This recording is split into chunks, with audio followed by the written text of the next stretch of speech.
क्या आप जानते हैं कि सती का विवाह क्यों ज़रूरी था? क्यों सृष्टिकर्ता ब्रह्मा को करना पड़ा निवेदन इस विवाह करने के लिए? क्या शिव और सती का विवाह केवल प्रेम था? नहीं, ये केवल प्रेम नहीं था। ये ब्रह्मा, विष्णु और शिव तीनों के उद्देश्य से लिया गया एक ब्रह्मांडीय निर्णय था, जो कि केवल प्रेम के साथ साथ एक संसार की सृष्टि की रचना भी करने का निर्णय था। चलिए शुरू करते हैं आज की दिव्य कथा। ओम नमः शिवाय। शिव जी सदा सहाय। ओम नमः शिवाय। गुरु जी सदा सहाय। कर्पूरी गौरम करुणावतारम संसार सारम भुजगेन्द्रहारम सदा वसंतम हृदयारविंदे भवम भवानी सहितम नमामि। ब्रह्मा जी का रुद्रदेव से सती के साथ विवाह करने का अनुरोध, श्री विष्णु द्वारा अनुमोदन और श्री रुद्र की इसके लिए स्वीकृति। ब्रह्मा जी कहते श्री विष्णु आदि देवताओं द्वारा की हुई उस स्तुति को सुनकर सबकी उत्पत्ति के हेतुभूत भगवान शंकर बड़े प्रसन्न हुए और जोर जोर से हंसने लगे। मुझ ब्रह्मा और विष्णु को अपनी अपनी पत्नी के साथ आया हुआ देख महादेव जी ने हम लोगों से यथोचित वार्तालाप किया और हमारे आगमन का कारण पूछा। रुद्र बोले, हे हरे, हे विदे तथा हे देवताओं और महर्षियों, आज निर्भय होकर यहाँ अपने आने का ठीक ठीक कारण बताओ। तुम लोग किस लिए यहाँ आए हो और कौन सा कार्य आप पड़ा है, वह सब मैं सुनना चाहता हूँ, क्योंकि तुम्हारे द्वारा की गई स्तुति से मेरा मन बहुत प्रसन्न है। मुनि महादेव जी किस प्रकार पूछने पर भगवान विष्णु की आज्ञा से मैंने वार्तालाप आरंभ किया।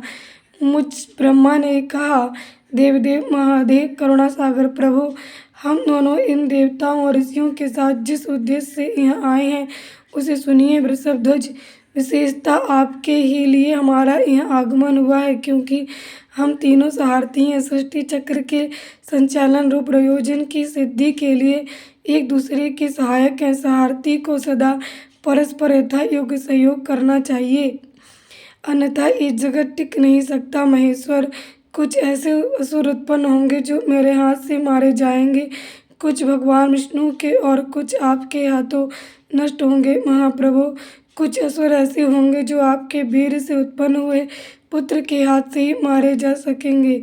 प्रभु, कभी कोई बिरले ही असुर ऐसे होंगे जो माया के हाथों द्वारा वध को प्राप्त होंगे। आप भगवान शंकर की कृपा से ही देवताओं को सदा उत्तम सुख प्राप्त होगा। घोर असुरों का विनाश करके आप जगत को सदा स्वास्थ्य अभय प्रदान करेंगे, अथवा ये भी संभव है कि आपके हाथ से कोई भी असुर न मारे जाएं, क्योंकि आप सदा योग युक्त रहते हुए राग देश से रहित हैं तथा एकमात्र दया करने में ही लगे रहते हैं।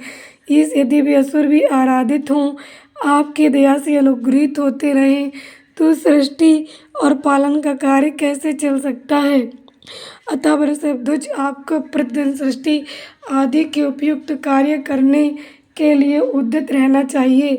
यदि सृष्टि पालन और संहार रूप कर्म से न करने हो, तब तो हमने माया से जो भिन्न भिन्न शरीर धारण किए हैं उनकी कोई उपयोगिता अथवा औचित्य नहीं है। वास्तव में हम तीनों एक ही हैं। कार्य के भेद से भिन्न भिन्न देह धारण करके स्थित है। यदि कार्य भेद ना सिद्ध हो सके, तब तो हमारे रूप भेद का कोई प्रयोजन ही नहीं है। देव एक ही परमात्मा महेश्वर तीन स्वरूपों में अभिव्यक्त हुए हैं। इस रूप भेद में उनकी अपनी माया ही कारण है। वास्तव में प्रभु स्वतंत्र हैं, वे लीला के उद्देश्य से ही इस सृष्टि आदि कार्य करते हैं। भगवान श्रीहरि उनके बाएं अंग से प्रकट हुए हैं, मैं ब्रह्मा उनके दाएं अंग से प्रकट हुआ हूँ और आप रुद्रदेव उन सदाशिव के हृदय से आविर्भूत हुए हैं। अतः आप ही शिव के पूर्ण रूप हैं। प्रभु, इस प्रकार अभिन्न रूप होते हुए भी हम तीन रूपों में प्रकट हैं। सनातन देव, हम तीनों उन्हीं भगवान सदाशिव और शिवा के पुत्र हैं। इस यथार्थ तत्व का आप हृदय से अनुभव कीजिए।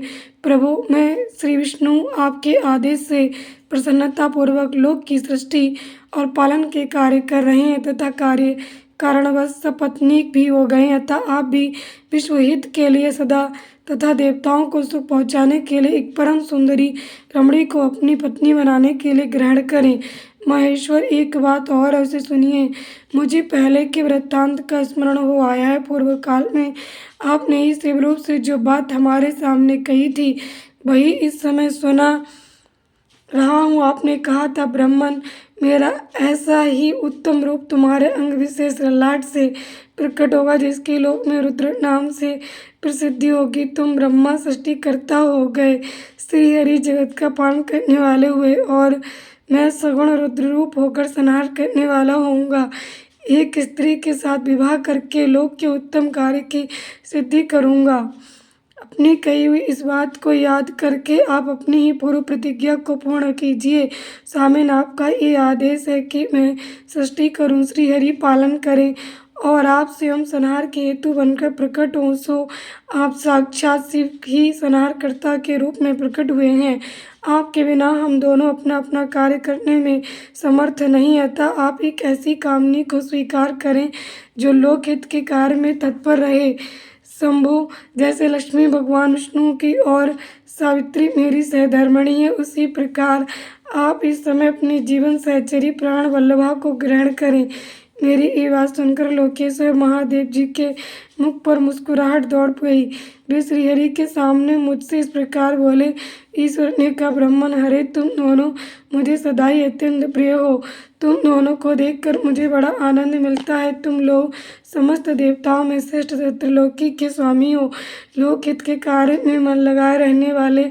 तुम दोनों का वचन मेरी दृष्टि में अत्यंत गौरवपूर्ण है, किंतु सुरश्रेष्ठगण, मेरे लिए विवाह करना उचित नहीं होगा, क्योंकि मैं तपस्या में संलग्न रहकर सदा संसार से विरक्त ही रहता हूँ और योगी के रूप में मेरी प्रसिद्धि है, जो निवृत्ति के सुंदर मार्ग पर स्थित है, अपने आत्मा में ही रमण करता आनंद मनाता है, निरंजन माया से निर्लिप्त है, जिसका शरीर अवधूत दिगंबर है, जो ज्ञानी आत्मदर्शी और कामना से शून्य है, जिसके मन में कोई विकार नहीं है, जो भोगों से दूर रहता है तथा जो सदा अपवित्र और अमंगल वेशधारी है। उसे संसार में कामनी से क्या प्रयोजन है, ये इस समय मुझे बताओ तो सही। मुझे तो सदा केवल योग में लगे रहने पर ही आनंद आता है। ज्ञानहीन पुरुष ही योग को छोड़कर भोग को अधिक महत्व देता है। संसार में विवाह करना पराये बंधन में बंधना है, इसे बहुत बड़ा बंधन समझना चाहिए। इसलिए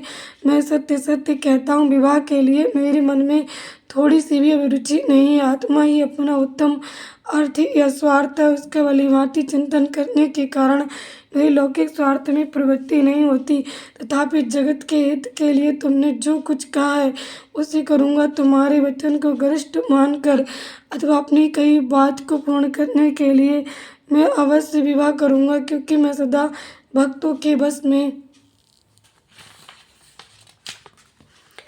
रहता हूँ, परंतु मैं जैसी नारी को प्रिय पत्नी के रूप में ग्रहण करूँगा और जैसी शर्त के साथ करूँगा, उसे सुनो। हरे ब्राह्मण, मैं जो कुछ कहता हूँ वह सर्वथा उचित ही है। जो नारी मेरे तेज को विभागपूर्वक ग्रहण कर सके, जो योगिनी तथा इच्छानुसार रूप धारण करने वाली हो, उसी को तुम पत्नी बनाने के लिए मुझे बताओ। जब मैं योग में तत्पर रहूँ तब उसे भी योगिनी बनकर रहना होगा, और जब मैं कामासक्त हूँ तब उसे भी कामनी के रूप में मेरे ही पास रहना होगा। वेदवेत्ता विद्वान जिन्हें अविनाशी बतलाते हैं, उन ज्योति स्वरूप सनातन शिव का मैं सदा चिंतन करता हूँ और करता रहूँगा। ब्राह्मण, उन सदाशिव के चिंतन में जब मैं न लगा हूँ तभी उस भामिनी के साथ मैं समागम कर सकता हूँ। जो मेरे शिव चिंतन में विघ्न डालने वाली होगी वह जीवित नहीं रह सकती, उसे अपने जीवन से हाथ धोना पड़ेगा। तो विष्णु और मैं तीनों ही ब्रह्मस्वरूप शिव के अंशभूत हैं, अतः महाभागगण हमारे लिए उनका निरंतर चिंतन करना ही उचित है। कमलासन, उनके चिंतन के लिए मैं बिना विवाह के भी रह लूँगा, किंतु उनका चिंतन छोड़कर विवाह नहीं करूँगा। अतः तुम मुझे ऐसी पत्नी प्रदान करो जो सदा मेरे कर्म के अनुकूल चल सके। ब्राह्मण, उसमें भी मेरी एक और शर्त है, उसे तुम सुनो। यदि उस स्त्री का मुझ पर और मेरे वचन पर अविश्वास होगा तो मैं उसे त्याग दूंगा। उनकी ये बात सुनकर मैंने और श्रीहरि ने मंद मुस्कान के साथ ही मन प्रसन्नता का अनुभव किया। फिर मैं विनम्र होकर बोला, नाथ महेश्वर प्रभु, आपने जैसी नारी की खोज आरंभ की है वैसी ही स्त्री के विषय में मैं आपको प्रसन्नता पूर्वक कह रहा हूँ। साक्षात सदाशिव की धर्मपत्नी जो उमा है वे ही जगत का कार्य सिद्ध करने के लिए भिन्न भिन्न रूप में प्रकट हुई हैं। प्रभु सरस्वती और लक्ष्मी ये दो रूप धारण करके वे पहले ही यहाँ आ चुकी हैं। इनमें लक्ष्मी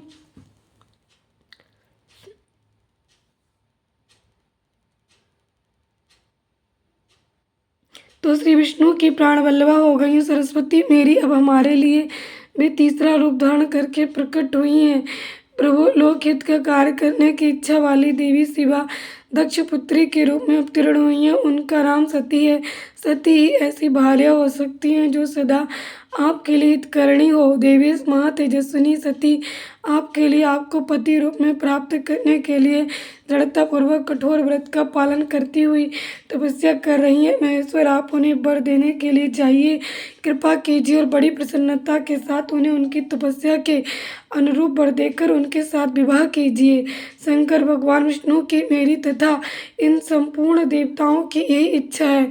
आप अपनी शुभ दृष्टि से हमारी इस इच्छा को पूर्ण कीजिए जिससे हम आदरपूर्वक इस उत्सव को देख सके। ऐसा होने से तीनों लोकों में सुख देने वाला परम मंगल होगा और सबकी सारी चिंता मिट जाएगी, इसमें संशय नहीं है। तदंतर मेरी बात समाप्त होने पर लीला विग्रह धारण करने वाले भक्त वत्सल महेश्वर से मधुसूदन अच्युत ने इसी का समर्थन किया। तब भक्त वत्सल भगवान शिव ने हंसकर कहा, बहुत अच्छा, ऐसा ही होगा। उनके ऐसा कहने पर हम दोनों उनसे आज्ञा ले अपनी पत्नी तथा देवताओं और मुनियों के साथ अत्यंत प्रसन्न हो अपने अभिष्ट स्थान को चले आए।